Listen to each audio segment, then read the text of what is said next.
Nouveau webinar, on démarre le mois de mars en fanfare avec un sujet qui j'espère va vous plaire. Je vois que ça fonctionne a priori parce que je vois Violaine, Laetitia, Stéphanie, Julie, Sandrine, bonjour. Bonjour tout le monde. Ravie de vous retrouver. On est là pour à peu près 3/4 d'heure, 1 heure d'échange pour parler des erreurs à éviter en tant que RH. Alors on vous briefera un petit peu plus après sur le pourquoi, du comment par rapport à ce sujet. Et avant de démarrer, je vais inviter nos intervenants à se présenter, histoire qu'on sache un peu qui fait quoi. Et puis après, on verra dans un second temps mais pourquoi on est là, qu'est-ce qu'on fait de beau aujourd'hui. Jessica, je vois que ton micro il est ouvert, donc du coup, je te donne la main. Bonjour Jessica, et dis-nous tout alors. Bonjour à tous et à toutes. Moi, je suis Jessica Jezeri. Je suis DRH et associée chez BlueMaze, qui est un cabinet de recrutement spécialisé dans les fonctions tech et support. Ah bah, simple et efficace, la Vu présentation. J'ai vu ça, ouais. Corentin? Ouais, donc moi c'est Corentin, je m'occupe de tout ce qui est marketing et je suis aussi pas mal expert RH sur toutes les questions avantages sociaux chez Benefis, qui est la première plateforme de gestion des avantages sociaux et qui permet de regrouper, de gérer et de valoriser auprès de vos équipes et de construire des packages plus équilibrés et plus attractifs pour vos équipes. Ça marche. Et enfin, Aurélia. Oui, bonjour à tous, donc Aurélia Genui, moi je gère l'équipe Talent and Learning chez Payfit ainsi qu'une partie de l'équipe HR BP depuis plus de 2 ans maintenant. Ravie d'être là Top. aujourd'hui. Super. Moi, je suis ravie de vous retrouver. C'est pas la première fois qu'on fait des webinaires avec Benefis. On en a déjà fait aussi avec Payfit. Et puis, Jessica, c'est la deuxième. Ça y est, on va plus se quitter. Tu vas être tout le temps sur les webinaires Culture RH maintenant. On compte sur Avec toi. plaisir. Avec plaisir. Merci à tous et à toutes d'être présents. Je m'adresse à l'audience. Le webinaire, il est pour vous. Donc, vraiment, sentez-vous à l'aise de poser vos questions, de rebondir sur les échanges. Moi, je me ferai un plaisir de relayer vos messages auprès de nos intervenants. Donc, allez-y, c'est le moment. Et puis, je vous propose qu'on se lance dans le vif du sujet. Aujourd'hui, voilà, au programme, on va parler des erreurs potentielles que peuvent faire les RH. On vous donnera évidemment quelques éléments de contexte et puis on prévoira, s'il le faut, un temps d'échange à la fin, si jamais des questions sont restées en suspens. Mais je pense que la priorité déjà pour nos intervenants, ça va être peut-être de vous expliquer pourquoi cette accroche, pourquoi ce sujet. C'est important, je pense, de clarifier cette notion de erreur qui se lance entre vous trois sur les premiers messages à passer pour donner le ton de ce webinaire déjà. Corentin, Je votre vais micro y est aller, ouvert, ouais, vas-y. non, c'est intéressant parce que c'est moi qui ai choisi ce titre Alors erreur. pourquoi? C'est toi qu'on doit incriminer, vas-y. Non, en fait, ce qui est intéressant, c'est de se dire que dans le mot erreur, on ne veut pas mettre forcément de la culpabilisation derrière.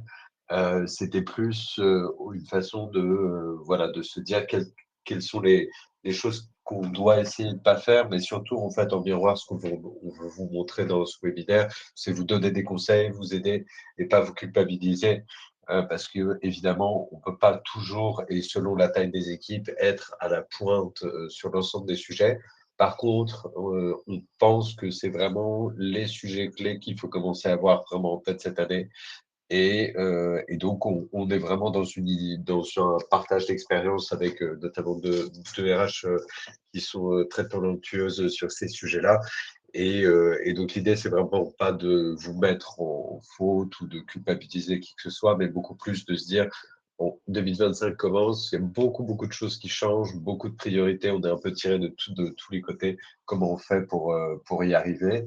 Et ça, notamment parce qu'il y a des demandes des salariés qui évoluent, que ce soit du pouvoir d'achat, de la flexibilité, même des demandes, parfois des revendications qui peuvent aller jusqu'aux politiques. Et donc, le monde lui aussi évolue.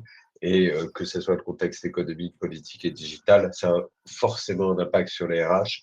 Et donc, nous, on est en train de vous donner une sorte de panorama de ce qui nous paraît le plus important sur ces prochains mois et sur l'année 2025. Mais aussi, à mon avis, ça fera pas mal de l'année 2026. Donc, vous avez un peu de rame sur les années à venir. Bon, vous allez pouvoir anticiper. Évidemment, c'était compliqué d'aborder tous les sujets qui sont un peu chauds pour les RH. Donc, c'est un concentré traversé à travers 5 erreurs potentielles. Est-ce que Aurélia ou Jessica, vous vouliez compléter sur cette intro, sur le sujet des erreurs? Je sais que Jessica, toi-même, tu disais que tu avais envie de faire passer le message, que toi-même, tu en as fait des erreurs.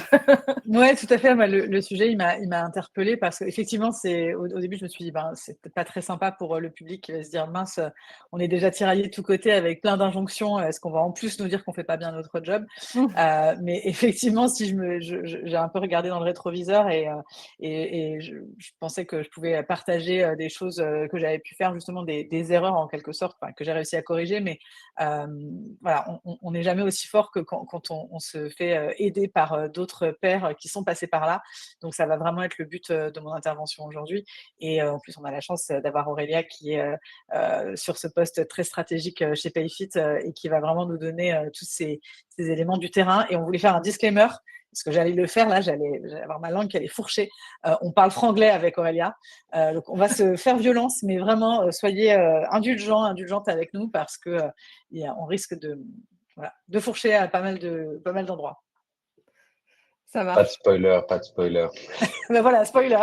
Pas de spoiler. Alors, très, très rapide le spoiler. Du coup, je vais passer vite sur cette slide, mais pour vous donner un peu dans les grandes lignes, vous allez voir qu'on va vraiment balayer plein de sujets différents, parce que ça va parler business, ça va parler cadre légal, ça va parler pouvoir d'achat, ça va parler culture, diversité, inclusion, data, digital, IA. Enfin voilà, là, je vous donne vraiment je vous ai sorti plein de mots à la fois.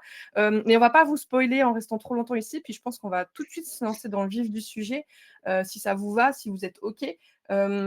Première erreur potentielle, celle de séparer RH et business.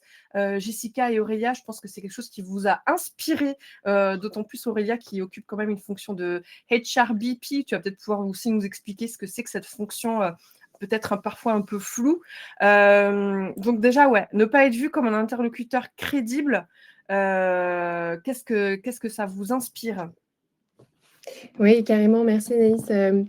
Écoute, ça peut paraître un peu comme un pavé dans l'eau de rappeler qu'il ne faut pas séparer RH et business, mais à l'aube, avec une année hyper complète où on a plein d'enjeux à gérer, plein de priorités, etc., ça nous semblait important de recommencer par exprimer que c'est important de bien aligner notre stratégie, notre manière d'approcher nos prios pour l'année en cours avec le business.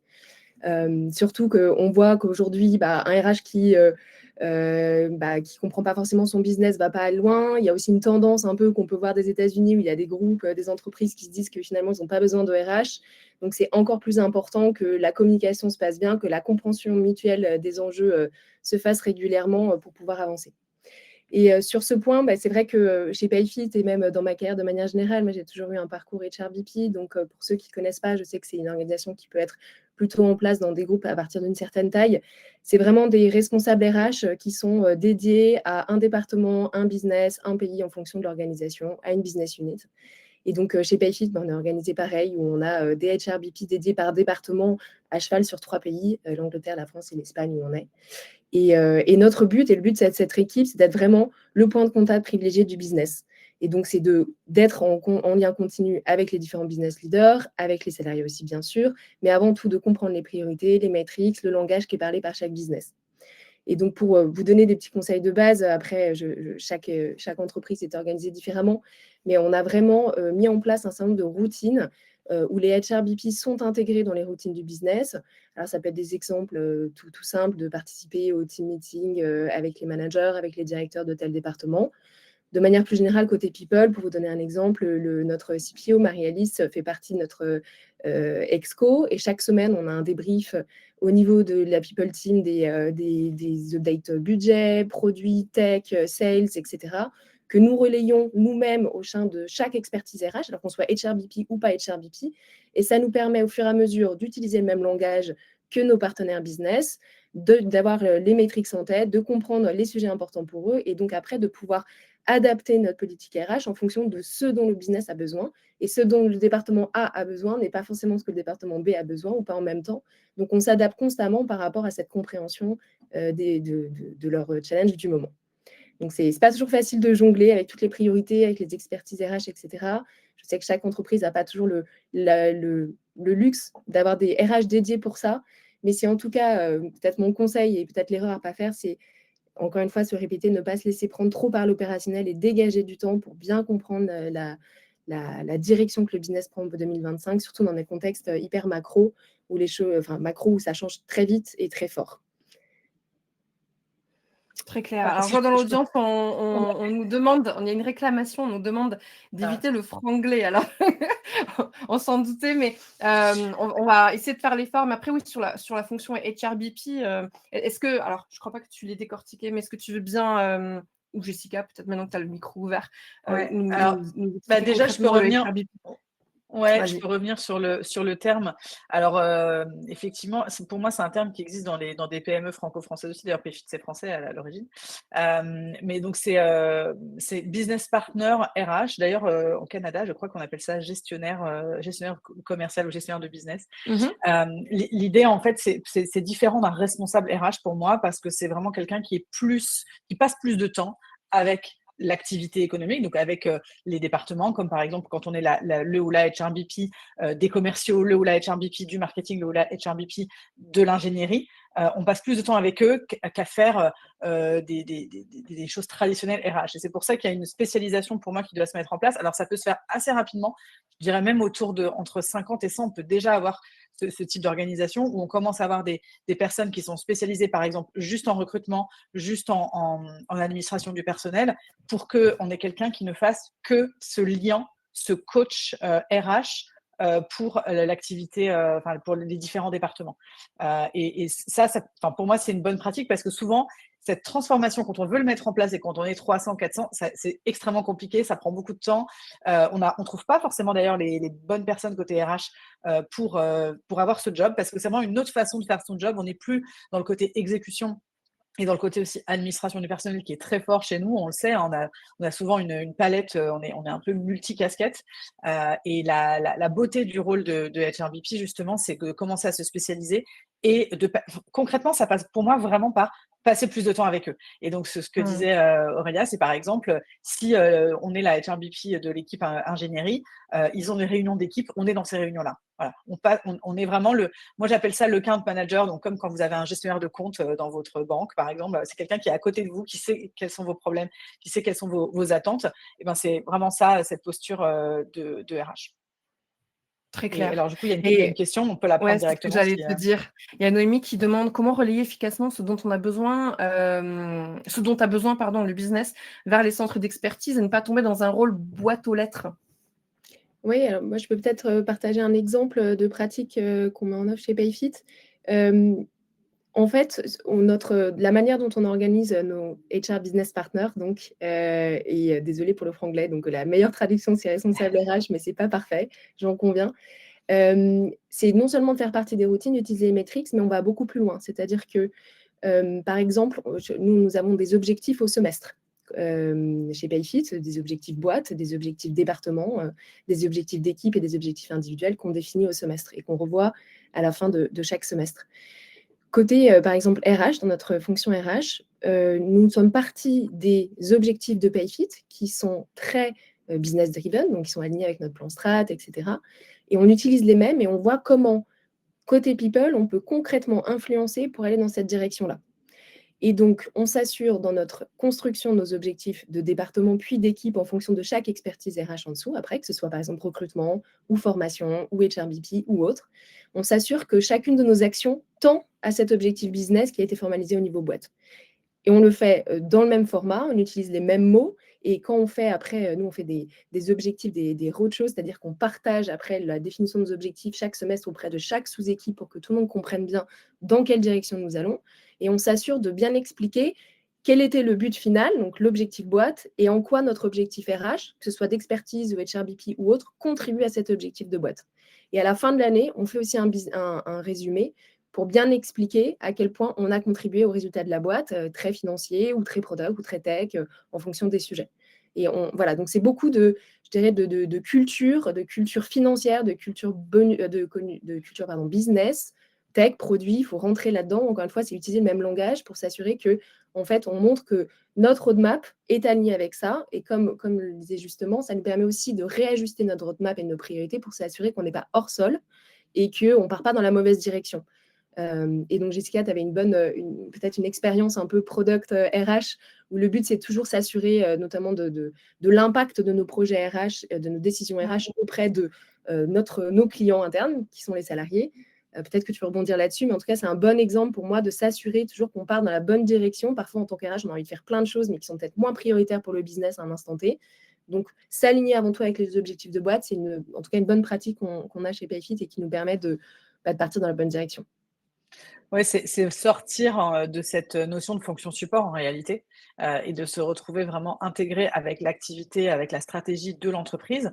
Et ça, encore une fois, il en va de la survie de l'entreprise en réalité. Donc, c'est très intéressant pour notre entreprise que les RH ne soient pas un peu dans l'ombre à faire des choses. Alors, on sait, on va en parler juste après, mais on a un contexte légal et on a des exigences légales qui nous pèsent aussi, et donc on ne peut pas non plus s'en affranchir.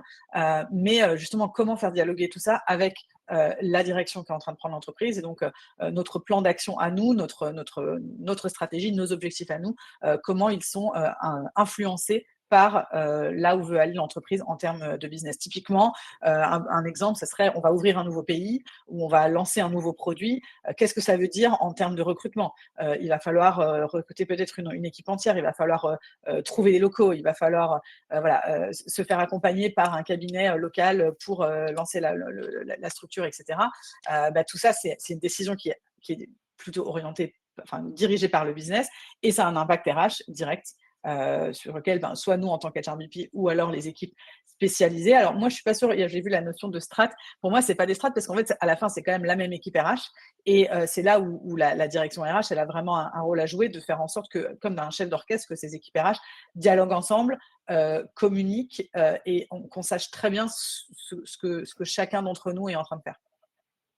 Et alors, c'est aussi un moyen de redorer, ou en tout cas redonner de la valeur à la position RH, parce que finalement, parfois, des directions vont avoir tendance à dire les RH n'apportent rien, ou ont du mal à palper vraiment la valeur du RH. Donc, c'est intéressant comme approche. Et je rebondis sur le commentaire de Laurence qui dit qu'en PME, c'est pas possible d'assumer autant de rôles. Et je vous propose de répondre à ce commentaire, en fait, au travers de la question d'Anaïs, parce que ça va être votre réponse va aussi répondre à Laurence, mais Anaïs demande « Que conseillez-vous à une PME de 45 personnes où il y a une seule et unique RRH qui gère tout déjà, donc recrutement, paye, formation, entretien, etc. Concrètement, voilà, pour répondre à ce que vous avancez comme théorie, concrètement, comment ça peut s'illustrer pour elle de, effectivement, prendre cette posture un peu plus orientée business. Tu veux y aller, Aurélia? Oui, bien sûr. Alors, je ne sais pas si j'ai les meilleurs conseils, mais j'en aurais quand même peut-être un pour commencer. Je sais que c'est hyper dur de tout faire, même dans des grands groupes où ça peut être structuré, on est toujours multi-casquettes, que ce soit chez Payfit ou dans mes précédentes boîtes, même si je gérais les fonctions HRBP, j'ai toujours dû faire plein de choses à la fois. Donc, j'en suis vraiment très consciente. Je pense que c'est une dure réalité, mais que c'est quand même important. Il faut passer du temps avec son business avant tout. Il faut le comprendre, même s'il y a tout le run à faire, enfin tout le quotidien à gérer, en plus, que ce soit les salariés qui viennent nous voir, la paye, l'admin, les obligations légales, etc. J'en suis très consciente. Mais si vous ne passez pas, donc mon conseil, ce serait de sanctuariser du temps dans son calendrier chaque semaine avec, il faut peut-être commencer par quelque chose de simple. Ça peut être le directeur, la directrice de cette boîte de 45 personnes. Ça peut être un leader en particulier qui gère le plus grand département. Il faut trouver un angle, il faut trouver un allié business. Il faut peut-être viser le département le plus important ou celui qui vous est le plus obscur pour passer du temps avec eux, parler. Ça peut être un meeting, ça peut être ce qu'on peut appeler un weekly, donc c'est un meeting hebdomadaire avec ce business leader, etc. Pour prendre le temps de comprendre les enjeux business et encore une fois les objectifs qui sont utilisés, la stratégie, etc.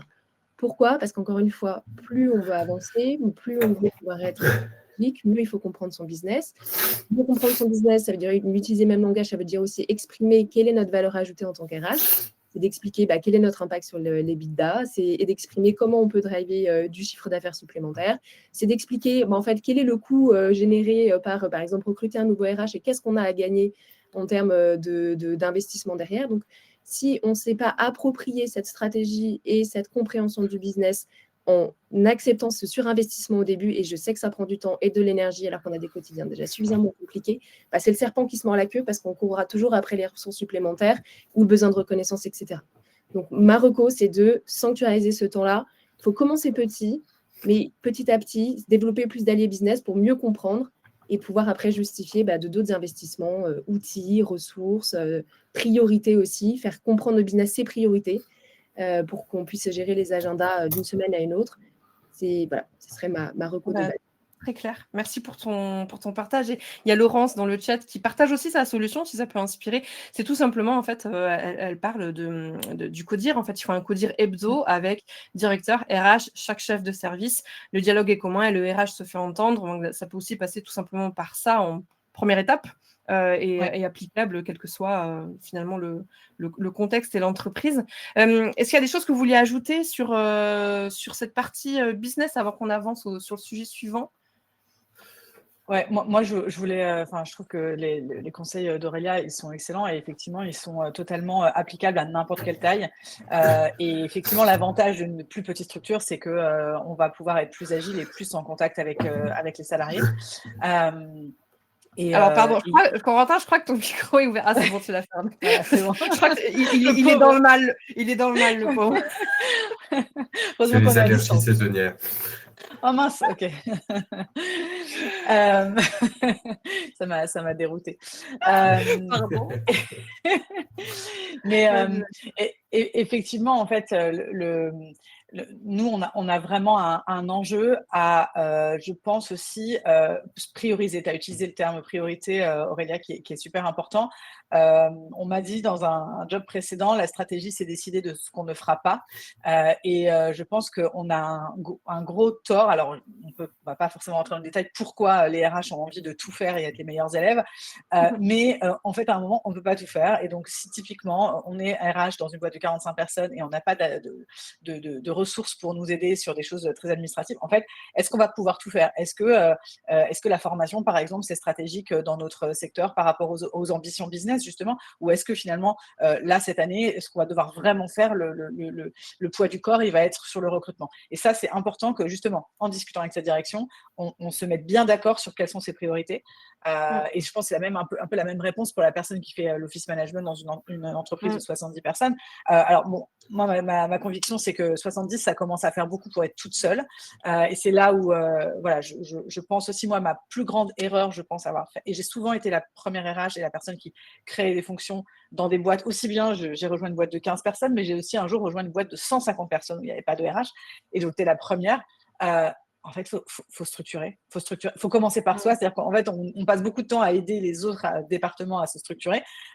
De quoi moi j'ai besoin par rapport à ma stratégie. Donc, typiquement, cette année, je vais mettre le focus sur la formation. OK, mais je suis toute seule. Donc, en fait, qu'est-ce que je vais devoir couper pour pouvoir me focaliser sur la formation? Et après, il y a une autre solution que moi, je n'ai pas assez activée dans le passé et maintenant, c'est ce que je vends avec BlueMaze, mais en réalité, c'est vraiment quelque chose qui est ultra important, c'est de se faire aider et c'est de prendre potentiellement des ressources externalisées qui vont pouvoir nous aider à dérouler des projets. Voilà, je vais changer de système d'information RH. Je suis toute seule, je dois en plus gérer tout mon opérationnel quotidien et j'ai 50 postes à pourvoir, par exemple. Je ne vais pas pouvoir le faire tout seul. Donc, je vais aller prendre un chef de projet SIRH qui fait ça très bien et en 2 mois, il va me sortir le projet et je ne vais pas avoir besoin de m'en occuper. Donc, ça aussi, c'est important de ne pas tout prendre sur soi et de ne pas chercher à être le héros, le sauveur de l'entreprise. Moi, c'est ce qui m'a inspiré, en fait, vraiment cette attitude-là, c'est de voir les autres fonctions, les fonctions justement business de l'entreprise. Quand elles ont des problématiques, des besoins, elles vont lever la main, elles vont dire, typiquement, on est l'équipe marketing, il faut qu'on refasse toute notre identité de marque, on va aller chercher une agence pour nous aider à le faire. Et ça, il n'y a pas de débat. Donc, pour les fonctions RH, pour moi, c'est un peu pareil. Très clair. Bah, écoute, le message est passé pour le coup. C'était Émilie qui avait ce questionnement-là, donc j'espère que ces quelques conseils vont l'aider. On a fait qu'une erreur, je tiens à vous dire pour l'instant, donc il va falloir qu'on soit hyper efficace sur les suivantes. Désolée, je vous mets un petit coup de pression, je suis comme ça. Il est 25, bam, coup de pression.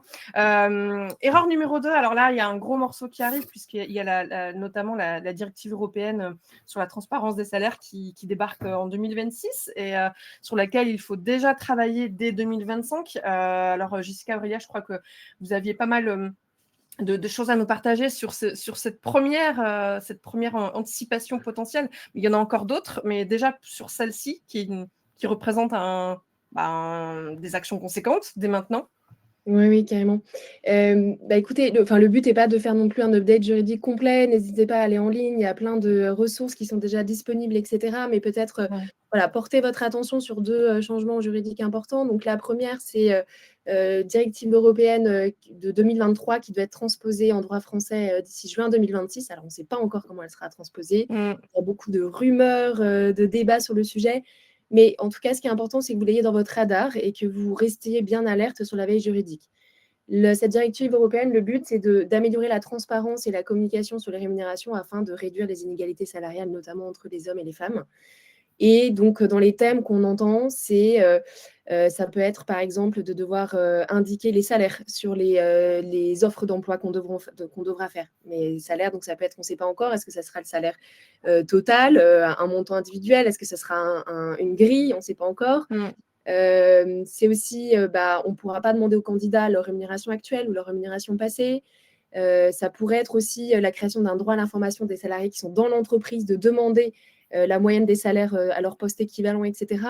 Donc, il y a quand même beaucoup de sujets qui peuvent profondément impacter la création des entreprises de toute taille. On ne sait pas encore comment ça sera transposé. On aura évidemment du temps pour s'adapter en entreprise, mais en tout cas, mon conseil sur le sujet, c'est de vous documenter et de vous renseigner sur le sujet, et peut-être commencer par, entre guillemets, une forme de base. Alors, je sais que c'est plus ou moins pertinent en fonction de la taille des entreprises.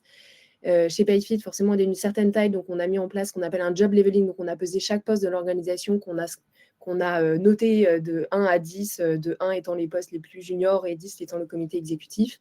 Donc, il y a beaucoup de boîtes qui font ça, etc. Ça nous permet de manière plus objective de justifier la pesée de chaque poste, et à chaque poste, à chaque niveau, et déterminer une grille de salaire qui est liée au marché, etc.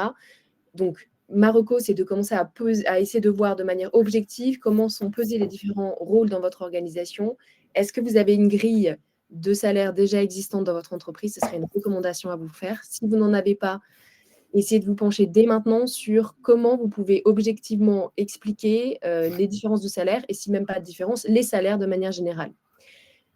Ça serait ma reco, de commencer à vous pencher dessus dès 2025, parce que c'est sûr qu'on va vers plus de transparence et plus de communication. Et donc, il ne faudrait pas que vous arriviez en 2026 avec rien du tout sur le sujet, même si on a le temps de voir comment sera transposée cette directive. Et c'est là-dessus où typiquement, moi, dans mon job précédent, je l'ai complètement confié à des externes, ce projet-là. Pour me faire aider, on était déjà 250, on allait beaucoup grossir. Et donc, je l'ai confié à un cabinet. Alors, il se trouve qu'effectivement, chez Blue Maze, on fait ça aussi maintenant. On peut avoir un expert qui a déjà fait ça ailleurs, et donc qui met en place une grille de salaire. Et ça n'a pas besoin d'être forcément hyper élaboré, parce que c'est lié aussi à la taille et à l'évolution qu'on a. Mais c'est un projet qui peut être extrêmement long. Et l'avantage de l'externaliser, je trouve, c'est qu'on s'enlève les émotions, et on s'enlève aussi tout la connaissance des détails. Alors cette personne-là, il y a un historique sur sa rémunération. Si on externalise, on va vraiment pouvoir prendre du recul. Et on en reparlera d'ailleurs sur la partie diversité. Mais pour moi, il y a un vrai enjeu à cette grille de rémunération. Au-delà, c'est dommage malheureusement que ça arrive par le côté légal de attention, il y a la transparence qui arrive. Mais en fait, ça va avoir énormément de bienfaits, ne serait-ce qu'en termes de diversité et d'inclusion. Exactement. Pardon, excuse-moi. Non, vas-y. Ce que tu disais, c'est vraiment, ça prend du temps, vraiment. J'insiste sur ce que tu dis, Jessica. On l'a mis en place chez PayFit. Ça a pris plus d'un an. C'est ça. 18 mois, parce qu'après, il faut que la culture se prenne, etc. Donc, on est toujours en chemin. On est une boîte d'une certaine taille, mais ça peut commencer dans n'importe quelle taille et vraiment, 2025 sera suffisant pour les mois qui restent pour vous permettre d'anticiper le reste. Et plus tôt on commence, plus on sera à l'aise pour la mettre à jour aussi. Parce que l'enfer, c'est aussi de commencer quand on est 200. Moi, je ne l'avais jamais fait. Il n'y avait pas du tout d'historique, donc on s'est vraiment retrouvés. Parce qu'une fois qu'on a fait la grille, après, il faut aussi travailler sur les gens qui sont hors grille. Et donc, qu'est-ce qu'on prend comme décision pour les gens qui sont en dessous, au-dessus, etc. Et tout ça, ça prend beaucoup, beaucoup de temps. Mais ça a énormément d'impact, notamment sur le recrutement et aussi sur tout ce qui va être promotion, évolution de carrière, etc. Ça a énormément de bienfaits au-delà de l'aspect légal. Vraiment, j'insiste. Et ça peut, quand on l'externalise, personnellement, je peux vous donner une ordre de grandeur. Ça nous a pris environ 2 mois pour avoir vraiment juste la grille des postes et ensuite la grille de salaire, ça a repris à peu près 1 mois et demi. Donc c'est quand même très très honnête. Et si on l'avait fait nous-mêmes, clairement, on aurait été sur 1 année parce qu'on fait ça en plus d'autres choses. Donc c'est vraiment ça la difficulté. On a bien compris, les RH sont souvent très très seuls, ils sont au four et au moulin et on sont en multicasquette. Donc se faire aider avec des experts en rémunération, c'est vraiment, je pense, indispensable pour aller vite et avoir quelque chose qui tient la route. Et potentiellement après, on va l'opérationnaliser en interne et on va le faire vivre en interne. Ça peut fonctionner. Et en plus, au-delà de l'aspect légal, il y a aussi un impact direct sur la marque employeur. Il y a Christelle qui le mentionne aussi dans les commentaires, qui dit que chez eux, la transparence des salaires, c'était une demande très, très forte, notamment parce qu'ils ont une population très jeune. Ceci dit, je pense que maintenant, il n'y a même plus de question de génération. C'est une demande unanime. Les gens veulent cette transparence. Et oui, il y a un impact marque employeur au-delà de l'aspect légal. Et ce qui nous attend en 2026, c'est aussi prendre le pli dès maintenant pour améliorer aussi sa marque employeur à l'interne, puis à l'externe dans la manière dont on communique sur nos rémunérations. Et j'aimerais bien rebondir sur le sujet de la veille, parce que c'est aussi ça qui... Je pense que vous aviez quelques éléments à partager. Alors, moi, je suis Sandrine Dorbe, qui est fantastique. Je crois que tu avais reco sa newsletter, Jessica. Sandrine Dorbe, bien sûr, Sandrine Dorbe, elle fait un travail incroyable. Elle vient de sortir un livre qui s'appelle La rémunération n'est pas qu'une question d'argent, que je recommande fortement parce que il démystifie vraiment le sujet de la rémunération. Moi, à titre personnel, je trouve ça un sujet très technique et je ne suis pas du tout experte. Et donc, échanger avec quelqu'un comme elle, ça permet vraiment de reprendre les bases, les fondamentaux de pourquoi c'est aussi difficile que ça de travailler la rémunération. Et donc, elle a un newsletter qui est très très bien, qui s'appelle How Much. Et après, il y a également, je peux parler de la newsletter de Figures, qui est très bien, qui s'appelle The Conversation. Et là, c'est Virgile Ringard directement, le dirigeant, qui fait une newsletter vraiment avec un angle très européen, très, très ouvert, hein, pas uniquement français, sur comment ça fonctionne, notamment la transparence des salaires. Lui, c'est une vraie conviction qu'il a, mais typiquement, quand moi je l'ai fait dans ma boîte précédente, on était encore très très loin et on n'était pas prêt. De toute façon, la directive n'était pas encore dans les tuyaux. Et c'est vrai que c'est un bon moment aussi de se dire, maintenant, je peux déjà mettre en place les bases pour après aller vers de la transparence. Mais déjà, je vais passer 2025 à éduquer sur c'est quoi une grille. Typiquement, on va payer en fonction du niveau d'études ou pas, etc. Est-ce qu'on va payer en fonction du niveau de poste? C'est quoi les niveaux de poste? Toutes ces choses-là, ça prend beaucoup, beaucoup de temps. Il va falloir faire beaucoup, beaucoup d'allers-retours pour ensuite, quand on aura de la transparence, on sera beaucoup plus à l'aise pour y arriver. Donc, la veille, en tout cas, il y a beaucoup de créateurs de contenu, beaucoup. Il y en a certains, en tout cas, qui font des choses très intéressantes, très actionnables, très compréhensibles aussi. Sandrine, elle fait régulièrement des conférences en ligne aussi. Donc, je vous invite à la suivre.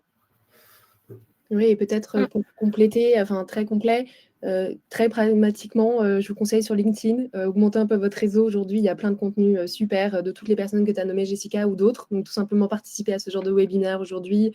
Il y en a chaque semaine sur l'actualité, donc c'est hyper intéressant. La deuxième chose, c'est côté IA aussi, vous pouvez demander sur les différents agents IA les objets juridiques. Alors, ça ne rentrera pas forcément dans le bon niveau de détail, mais en tout cas, ça vous donnera les thèmes qui vous permettront d'aller creuser sur Internet aussi. Et le dernier sujet qui peut vous sembler tout simple, mais tous les grands cabinets d'avocats ont des newsletters gratuites.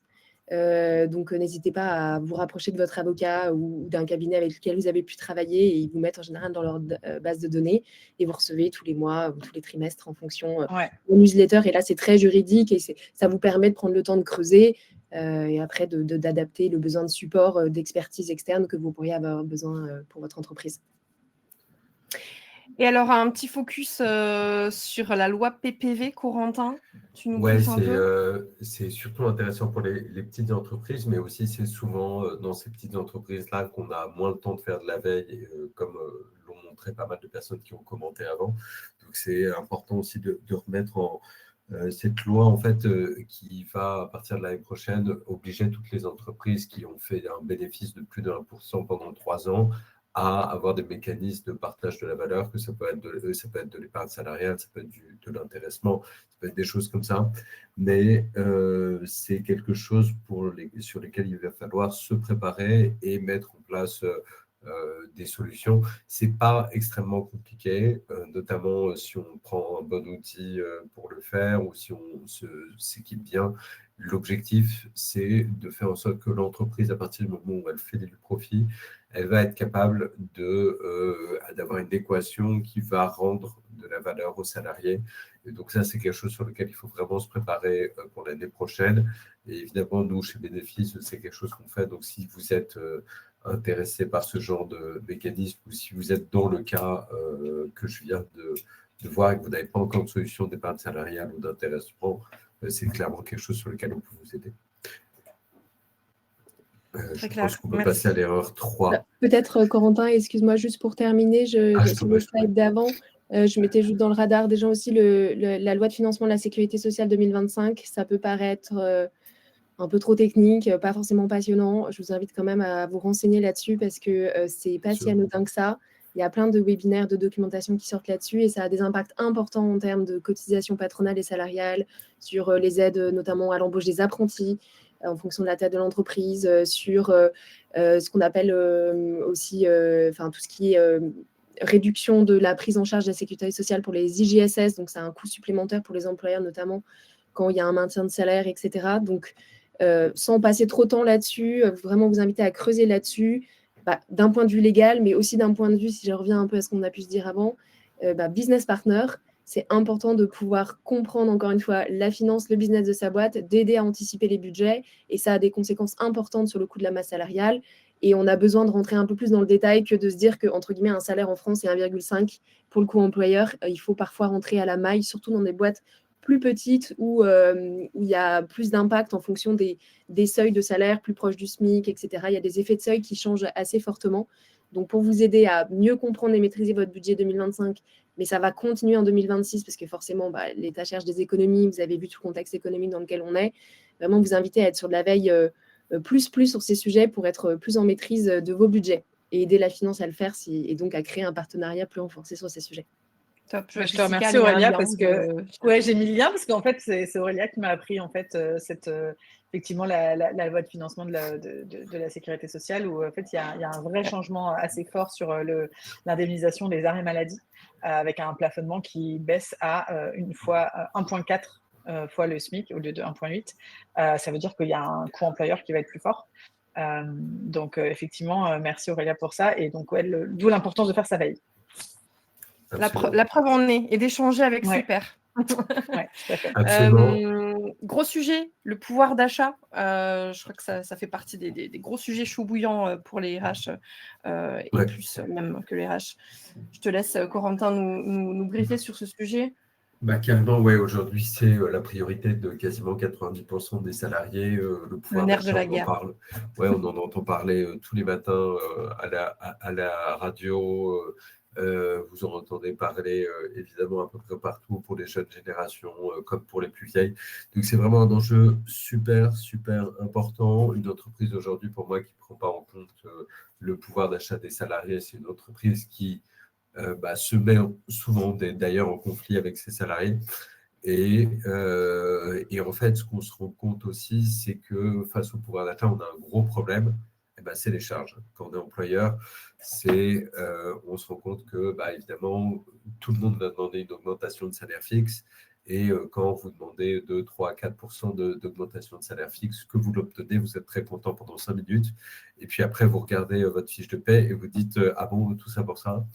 Et donc, voilà, donc il y a vraiment cet enjeu de se dire qu'en fait, le salaire est tellement rechargé aujourd'hui qu'on peut arriver, en fait, quand l'employeur va dépenser 100 €, le salarié va recevoir que 37 €.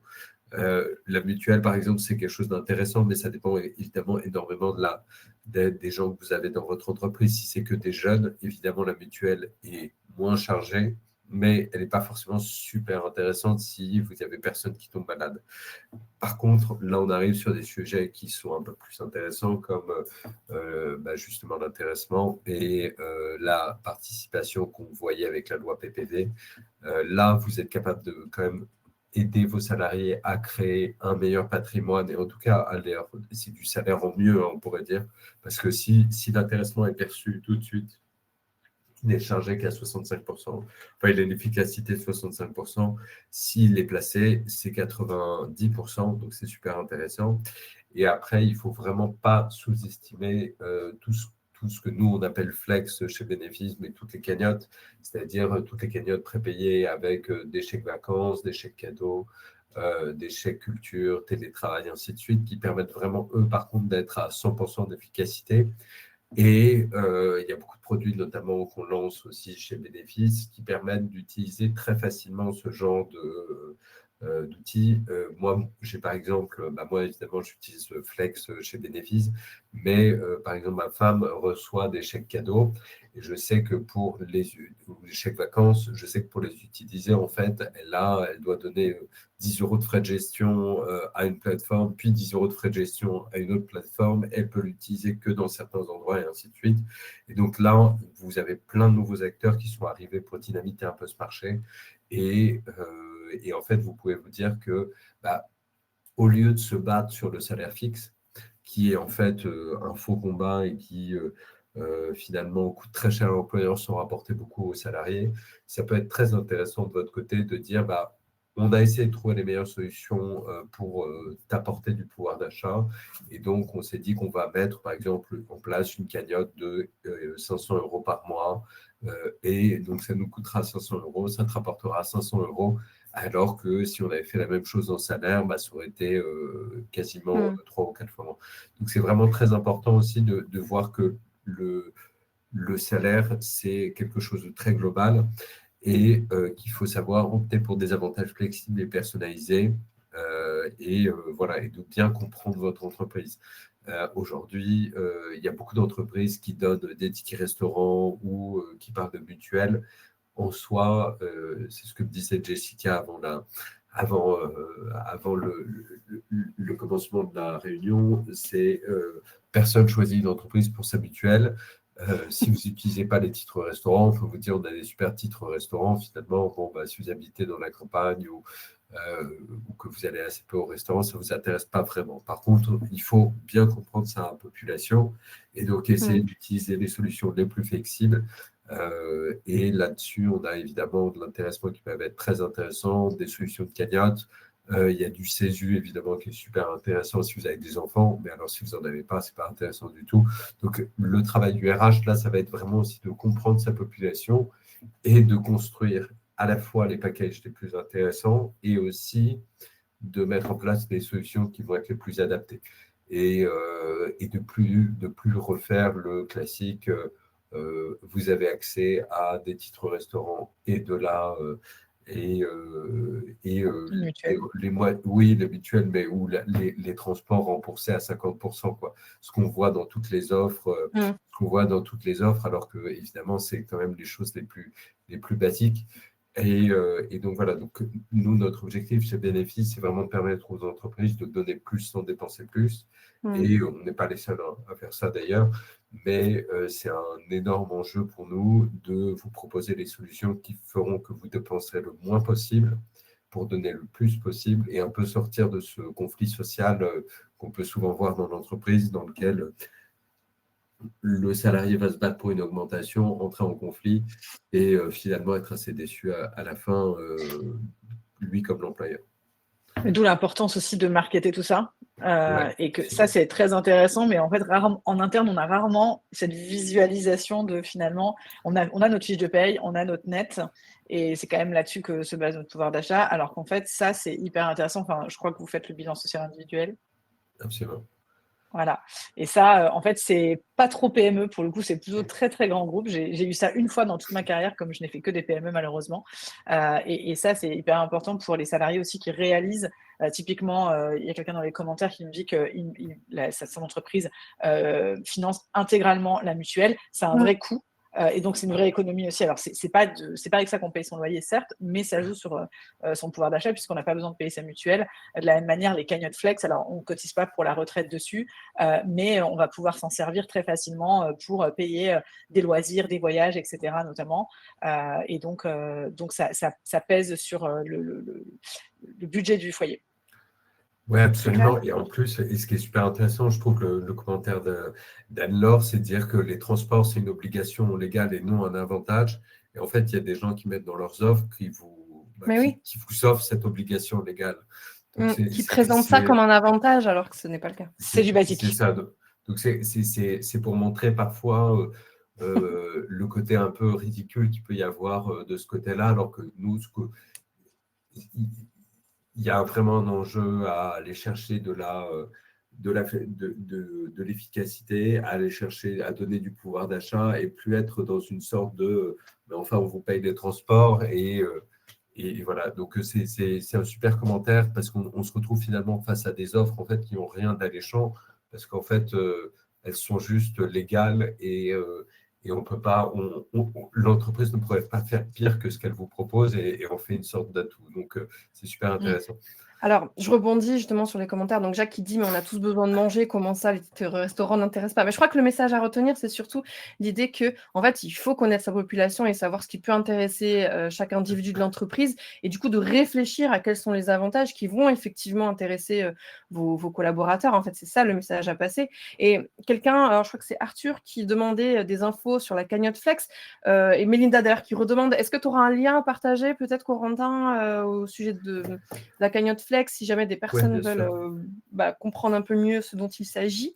Et puis comme ça, en attendant, on peut avancer sur le sujet suivant, ne pas suivre les évolutions de la société. Et je sais que tu as une super initiative à nous partager, Jessica, sur le pacte ID. Tu vas nous expliquer un peu ce que c'est. Je pense que ça pourra on peut prononcer à la française aussi, IDEA Pacte. Le pacte IDEA, le IDEA Pacte. Le IDEA Pacte.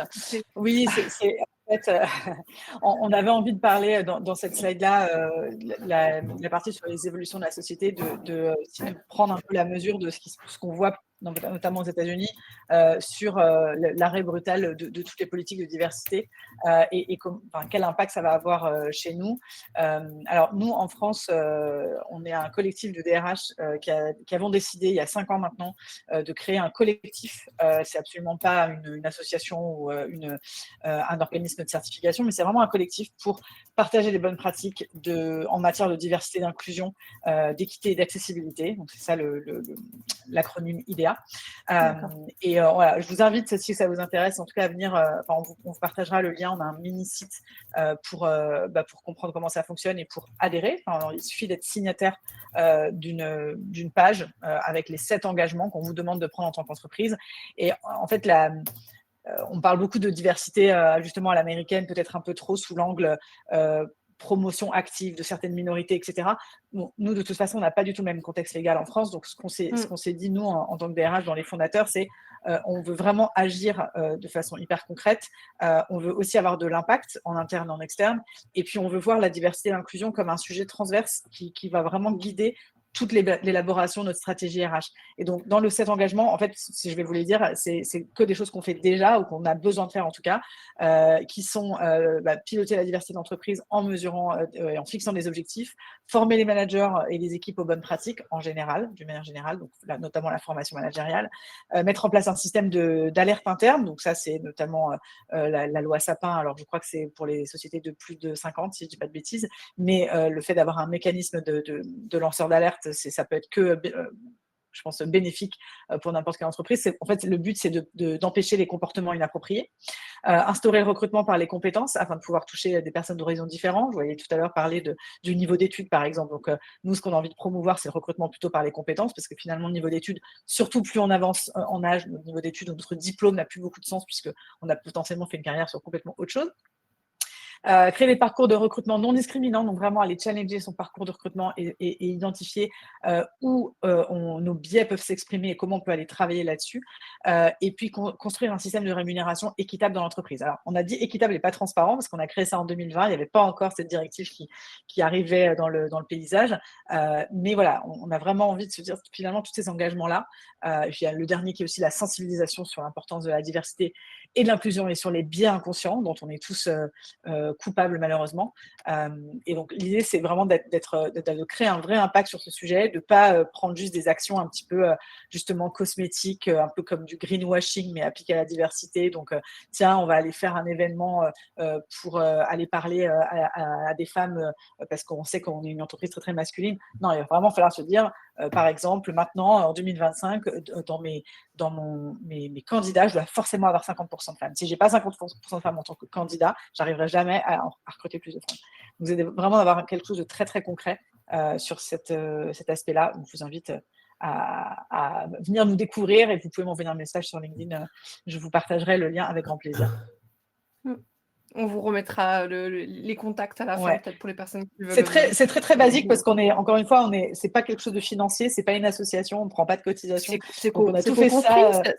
C'est co-construit, mais je veux dire, le site, c'est sur Notion, hein, c'est rien de super, super compliqué, mais surtout, ce qu'on veut, c'est qu'il y a juste une page avec les 7 engagements, vous le signez, et puis ensuite, vous prenez ça, et puis vous le transposez dans vos plans d'action à vous, dans vos stratégies à vous, toujours avec cette notion, je ne veux pas vous forcer à rajouter des choses sur votre to-do, mais de choisir aussi ce que vous ne ferez pas, hein, c'est OK. Mais voilà, typiquement, moi, je sais que dans ma société, quand je l'ai mis en place, le premier enjeu, c'était le recrutement non discriminant. Je pense que c'est un point d'entrée qui est hyper vaste et en même temps hyper important de travailler. Comment on fait pour être sûr qu'on recrute sur les compétences, qu'on ne recrute pas sur les intuitions. Voilà. Et donc, typiquement, vous pouvez bénéficier de tous les apports de la communauté parce qu'on est tous passés par là. On n'a pas la prétention d'être les meilleurs élèves de la diversité et de l'inclusion, mais merci en tout cas, Anaïs, de pouvoir mettre en lumière ce beau projet qui nous anime depuis 5 ans. Eh ben, je t'en prie. Et je vous propose qu'on avance sur les sujets suivants, notamment sur la culture d'entreprise. On a un timing hyper serré, donc on va doublement être efficace. Aurélia, je pense que tu avais quelques messages à faire passer sur le sujet de la culture et le lien manager RH. Oui, carrément. C'est vrai que pour rebondir sur ce que Jessica disait, il y a quand même beaucoup de changements macro dans notre société et on ne peut pas, en tant que RH, avancer sans en prendre conscience, ou en tout cas de comprendre à quel point ça peut impacter nos collègues, etc. Donc, on parlait de la diversité, mais on peut parler aussi qu'on voit dans l'actualité de tout le débat, télétravail, pas télétravail, est-ce qu'on est productif, pas productif. En fonction des boîtes, on a quand même des schémas très variés. Il peut y avoir aussi toute la santé mentale, notamment en France, qui est une cause nationale. On voit l'augmentation des arrêts maladie. Il y a plein de défis organisationnels à prendre en compte. Et donc, notre conseil là-dessus, c'est de ne pas mettre de côté le fait de travailler sur sa culture d'entreprise. Alors, encore une fois, sur ce sujet, ça peut paraître parfois un peu théorique, un peu marketing, etc. Mais c'est vraiment hyper important dans un contexte macro où tout change tout le temps. On a moins de repères, les repères changent vite, on est beaucoup dans le gris, où on a constamment besoin d'évoluer dans un environnement, on n'est pas toujours dans son confort. C'est important qu'au sein d'une même entreprise, on ait des points de référence communs, un cadre commun qu'on appelle la culture de l'entreprise, qu'on appelle des valeurs, des comportements, comme vous voulez. Mais c'est vraiment important de prendre le temps de bosser dessus. Alors, dans les petites boîtes, Jessica, je te laisserai peut-être commenter, il faut peut-être déjà le mettre en œuvre. Nous, je voulais vous partager l'exemple de Payfit pour montrer que c'était quand même, c'est important à n'importe quel moment du développement de la boîte. Payfit, comme peut-être certains d'entre vous le savez, vit une grande transformation déjà depuis un peu plus de 2 ans. C'est une boîte qui n'était pas profitable, donc on a eu besoin vraiment de se repencher profondément sur notre organisation, notre plan strat, notre pérennité financière il y a un peu plus de 2 ans.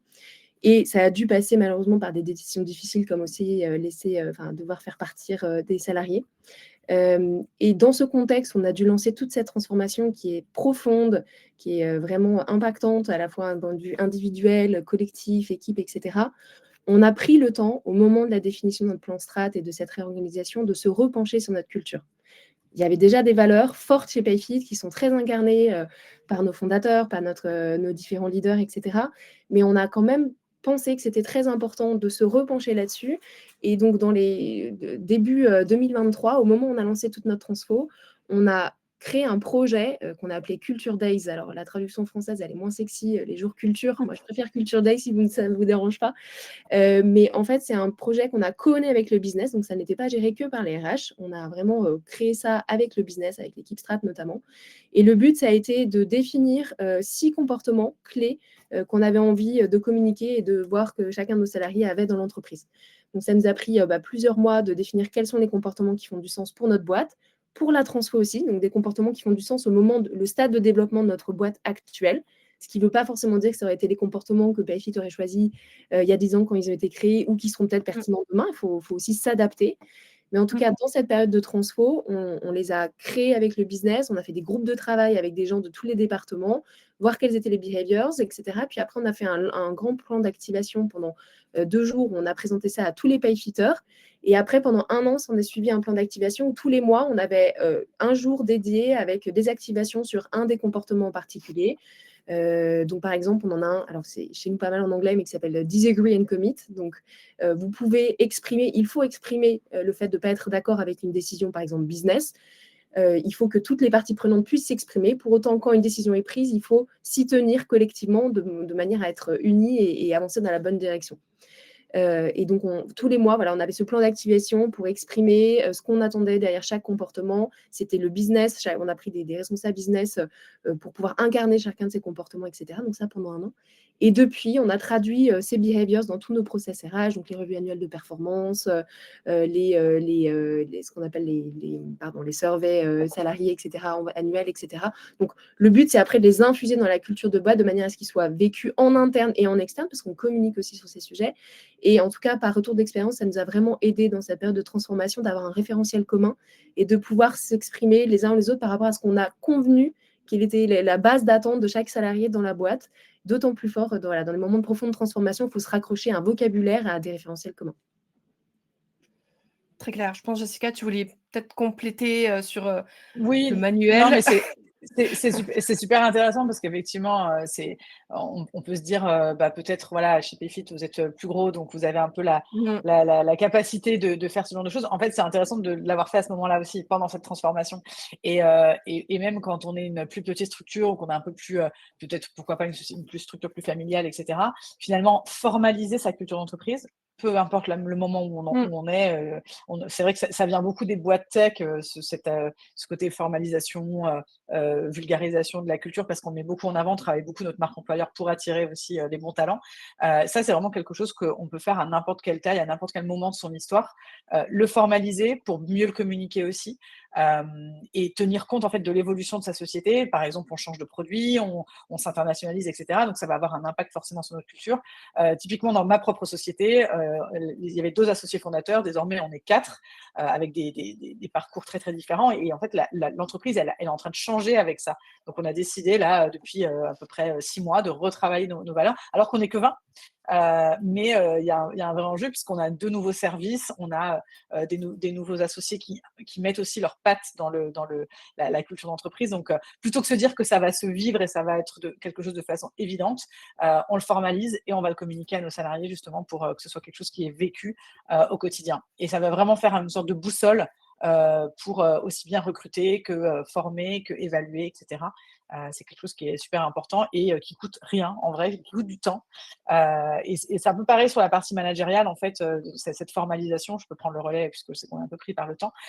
Sur les managers, ils ont aussi besoin et ça c'est peu importe la taille qu'on est, qu'on clarifie leur rôle. Qu'est-ce qui est attendu de la part de la direction en tant que manager, notamment on crée la fonction de manager dans notre boîte, on a des nouveaux managers qui arrivent, soit de l'externe ou ils sont promus en interne. Qu'est-ce qui est attendu d'eux? Donc c'est le fameux manuel effectivement que je recommande de formaliser.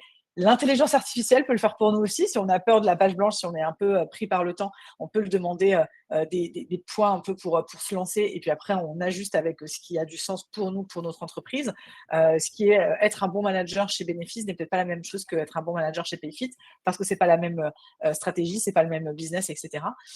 Et puis bon, pour moi, ma conviction, c'est que les managers, c'est les premiers RH. On parlait de la solitude du RH et que le fait que les RH étaient un peu tiraillés de toutes parts. En fait, un des plus gros enseignements, une des plus grosses erreurs aussi que j'ai appris sur le tas dans ma carrière, c'est de vraiment construire une ligne managériale forte pour que les RH n'aient pas besoin d'être une armée de personnes à tenir la main des managers qui n'ont pas suffisamment de courage, osons dire le mot, pour prendre des décisions. Donc, il faut clarifier leur rôle, il faut les former et comme ça, les équipes RH sont vraiment là en support et en coach et ne sont pas les faiseurs à la place des managers.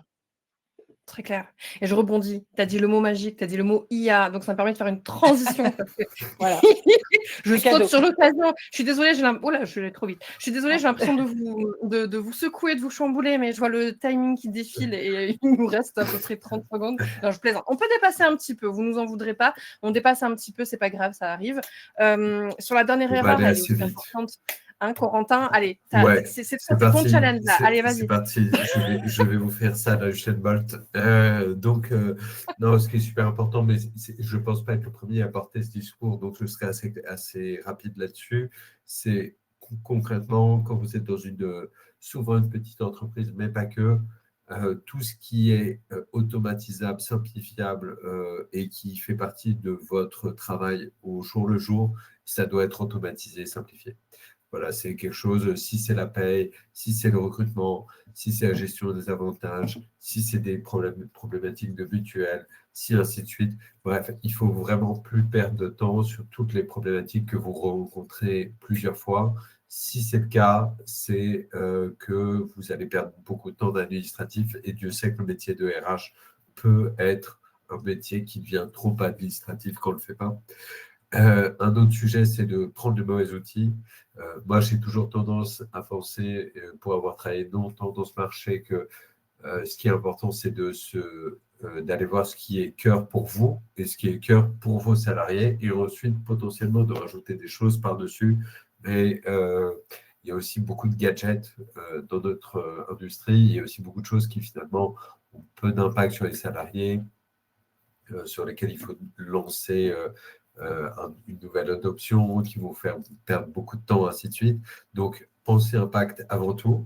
Et après, sur l'IA, on en entend beaucoup parler, et ça, je laisserai mes consoeurs conclure là-dessus. Sur l'IA, on en entend beaucoup parler. Moi, ce que je vous dirais, c'est que l'IA, il faut comprendre les enjeux, mais il ne faut pas se dire que l'IA va commencer à faire votre travail et que ça va être quelque chose d'incroyablement transformateur pour l'instant. Le RH, par contre, a un rôle de compréhension et de cadrage autour de l'IA dans l'utilisation dans l'entreprise. Et je pense que c'est des choses qui sont notamment faites chez Payfit et qui sont super intéressantes. Oui, merci Corentin. Effectivement, beaucoup d'initiatives, beaucoup de tentations aussi par cette nouveauté. C'est pas facile de définir les bonnes priorités et de savoir par où commencer. Alors, il y a plein de webinaires, plein de ressources sur le sujet, mais peut-être côté Payfit, vous partagez 2 initiatives qu'on fait. Donc, côté produit, forcément, on est quand même très paye, très RH chez Payfit par design. Donc, on a, grâce à notre département de produits notamment, mis en place plein d'initiatives IA pour notre produit, pour nos clients, etc.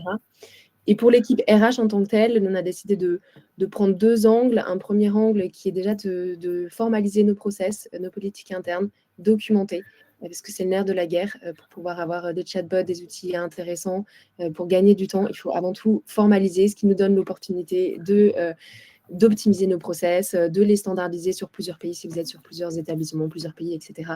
Donc, ça peut paraître simple, mais ça prend beaucoup de temps. C'est une culture à mettre en place au sein de l'équipe RH. Donc, on commence par ça et on va essayer de traduire ça par ce qu'on appelle un petit chatbot au sein de l'équipe RH pour nous-mêmes d'abord, pour le tester, voir à quel point le contenu est pertinent. Et puis après, on verra si jamais on peut l'étendre à nos propres collaborateurs. Donc ça, c'est un angle qu'on prend. Et l'autre angle qu'on a déjà pris, pour le coup, il y a déjà plusieurs mois, c'est un assistant pour le recrutement, pour l'équipe TA, qu'on appelle ça Recruitmate.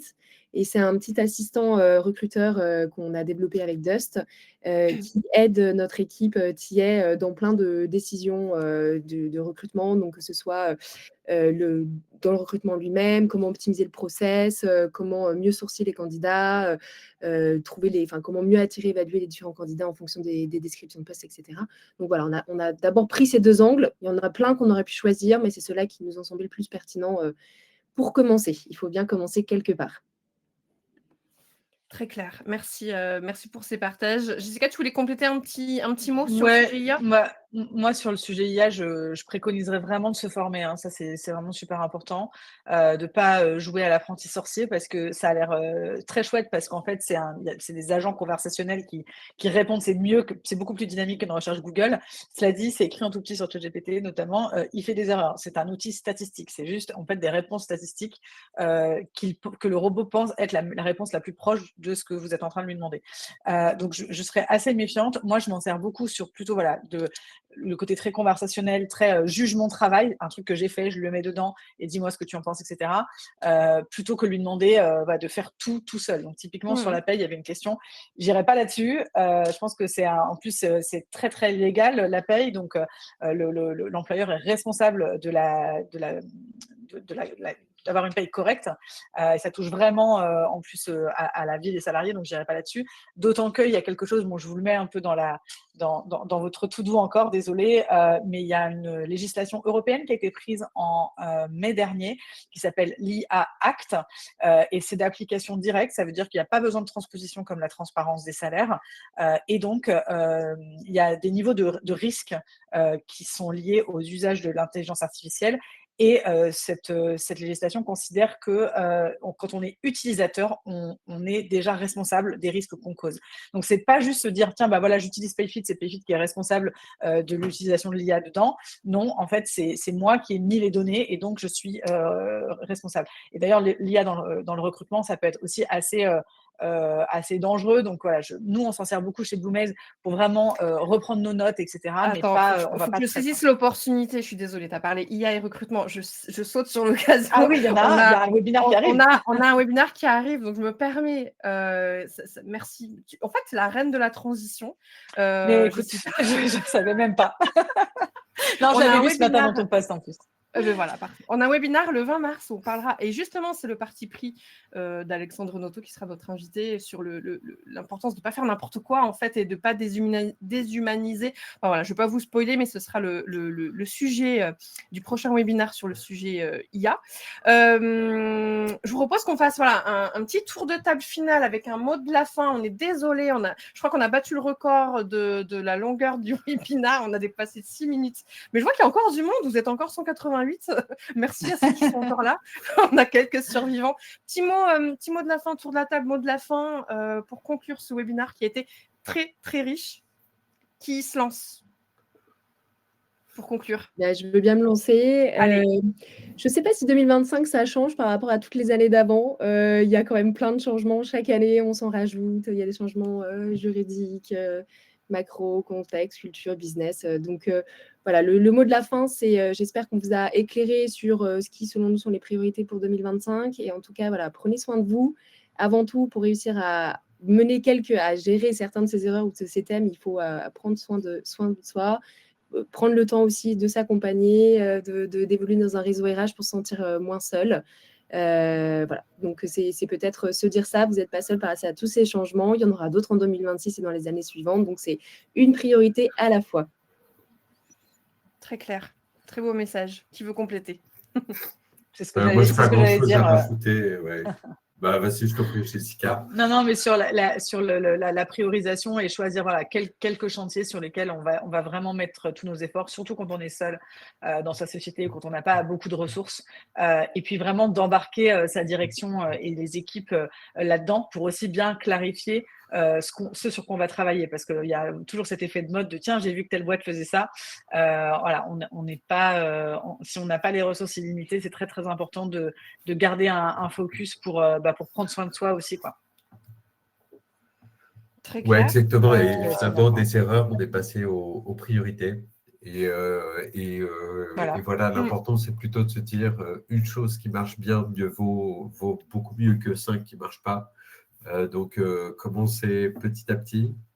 Au moins, là, vous avez beaucoup de choses dans lesquelles vous pouvez piocher pour aller vous faire, pour avoir de l'impact et faire des choses intéressantes. Donc, maintenant, c'est à vous de voir ce qui sera plus en priorité avec votre entreprise, avec ce que vous avez envie de faire.